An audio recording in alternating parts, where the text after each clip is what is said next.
Hi, my name is Dr. Ryan Selinger. Today we will be performing a veneer replacement procedure.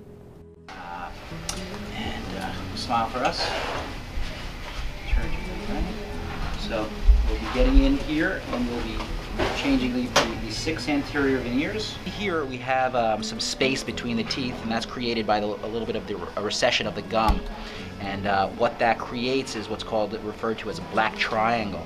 So oftentimes you'll see in pictures a black triangle between the teeth, and it's not so attractive.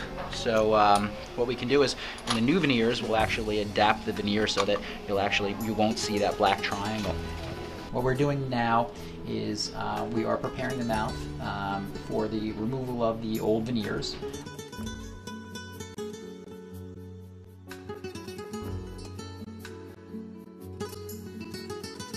I'm placing some cotton rolls in the cheeks, and what that will do is it'll give me a place where I can place my fingers and pull up our patient's our lips so that we can work. And the mouth prop is used so our patient is able to just rest their jaw on that. They don't have to stay open, they just can rest and relax. Here we see we have begun to remove the old veneers. I like to place slots down each individual tooth. What that does is it allows us to easily remove the veneers or separate the veneers from the underlying tooth structure. Here you want to be extraordinarily careful to place enough of these slots so that you don't damage the underlying tooth structure. And we use a lot of water, and then we use a separating tool to actually break the old veneers off the teeth and make sure that that the natural tooth is not harmed. Once the veneers have been removed, we go back to the teeth and we prepare the teeth. In order to verify that we have prepared our teeth enough, we place a tooth preparation guide, a mold or a negative impression of our wax up with a window in the anterior or in the front of it, so that we can look through and place it in the mouth and see that we actually have the adequate tooth preparation. The next step is to get the teeth and the mouth ready to take impressions of the teeth. Impressions are made so that we can make models of the teeth, and actually the lab uses the models to actually fabricate the veneers. Anything sharp underneath the veneer will make the veneers a little bit more susceptible to fracture and failure down the road. Now we are going ahead and we are going to prepare the gum tissue for the impression. We want to retract the gums away from the tooth structure so that we get a very, very accurate impression of just the teeth alone. The next thing I like to do is to place a substance called X-Bacil. And what the X-Bacil serves to do is a clay-like substance. It acts to further push the gum tissue down, and if there's a little bit of bleeding in the gum tissue, it also eliminates the bleeding. Once we have retracted the tissue, what I like to do is make sure our custom tray fits. What I like to do in all of these types of cases in which we're doing veneers or a full mouth rehabilitation is to fabricate a custom tray for our patients. The impression is probably one of the most important aspects of the day, because that is where we transfer what we've done in the mouth to the model. So we'll try in our custom tray, make sure that fits perfectly, and we're able to get the tray in and out of the mouth quickly. The next thing we will do is to use a syringeable impression material, and that gets syringed on the margins, again, to ensure that we have a very, very accurate impression of the margin. The margin is the area where the actual veneer meets the tooth structure, and that's kind of the most important aspect of the veneer. So that's going to be very, very important to capture in our impression. Now the impression stays in the mouth for approximately 5 minutes. And we also, once we pull it out of the mouth, we often pull the retraction cords out. And you want to obviously count those retraction cords. After our impression is made, the next step in this journey is to make sure we get a good bite registration.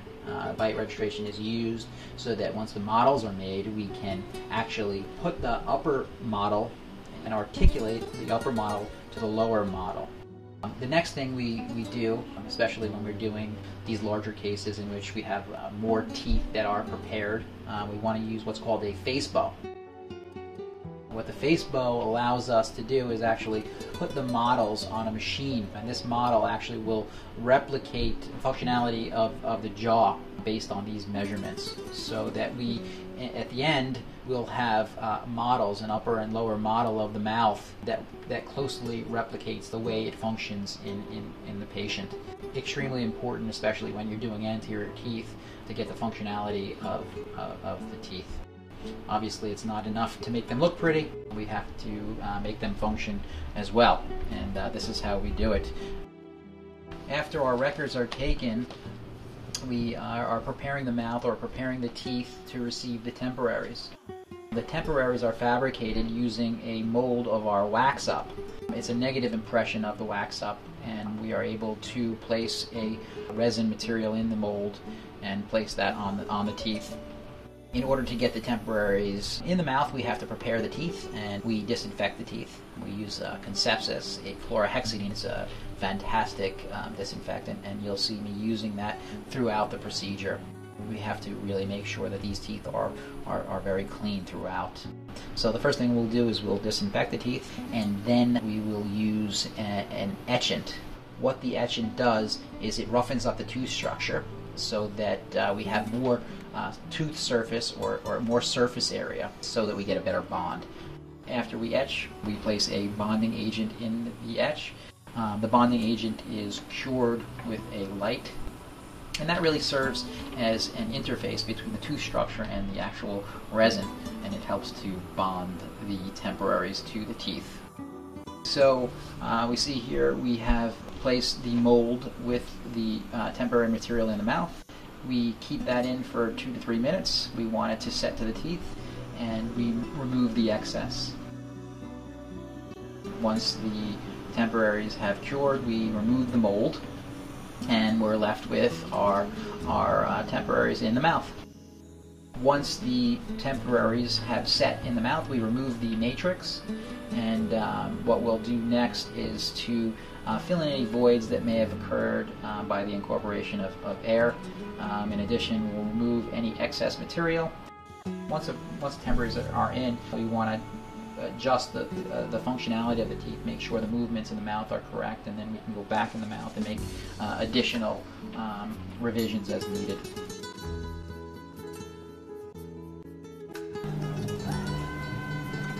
Open mouth, open, normal.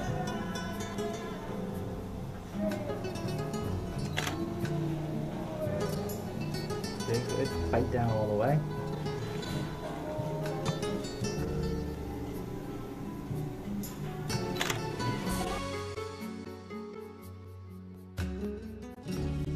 So the second day is a matter of getting the veneers to fit properly. There's a lot to do on this second day, so if we don't like something, they can go back in the oven, they can be reshaped. Anything that needs to be done can be done here in the office.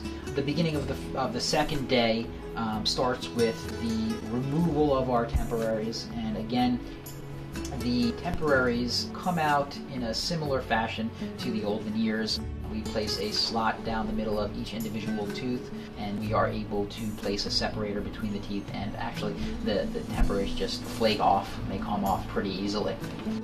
Here we see we are fitting each individual tooth. We do this one at a time, and what we are looking here for is to make sure that our margins are meticulous, that they're very, very smooth, and that there's no spaces between the tooth structure and the actual veneer. In addition to that, we want to make sure that our contacts between each individual tooth is appropriate and is tight. So we place a piece of articulating paper. It's essentially a carbon paper that goes between the veneers, and it will mark the veneer if the contact is too tight. We get them adjusted properly, make sure our contacts are perfect, make sure our margins are perfect, there are no gaps between the tooth structure and the actual veneers. And then it's just a matter of cementation. We are going to cure our bonding agent to the tooth, and and each tooth gets cured for 10 seconds. Once both the tooth structure and the veneers are prepared, they are placed in the mouth. I will have my assistant hand me the two central teeth first and work my way down the sides. This way we ensure that everything is seated properly. And once they are all 6 veneers, in this particular case, all 6 veneers are placed down, what I want to do is to remove the excess cement, and that I use some floss, and I run the floss through each individual tooth, making sure that we remove as much of the cement as possible. Once all of the teeth have been seated in the mouth with the cement, what we do is we actually hold down an individual tooth and actually light cure that individual tooth to ensure that that particular tooth is seated properly and that no other tooth at that same time is being cured.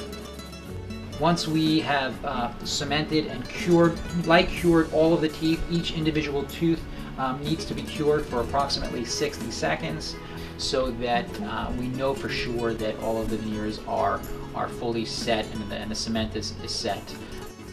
Once all our veneers are fully seated, we go ahead and we make our bite adjustments.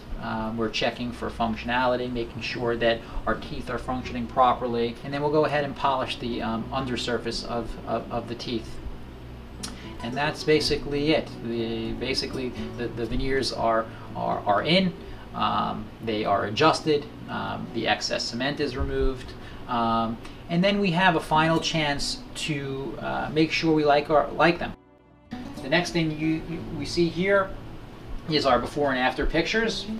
We can see that we were able to successfully remove the black triangles. We brought the teeth up a little bit higher to cover some of the recession, and we accomplished a nice natural white smile, which is what the patient was looking to achieve. That concludes the veneer replacement procedure. Again, my name is Dr. Ryan Selinger. For more information, you can find us at www.wallstreetsmiles.com.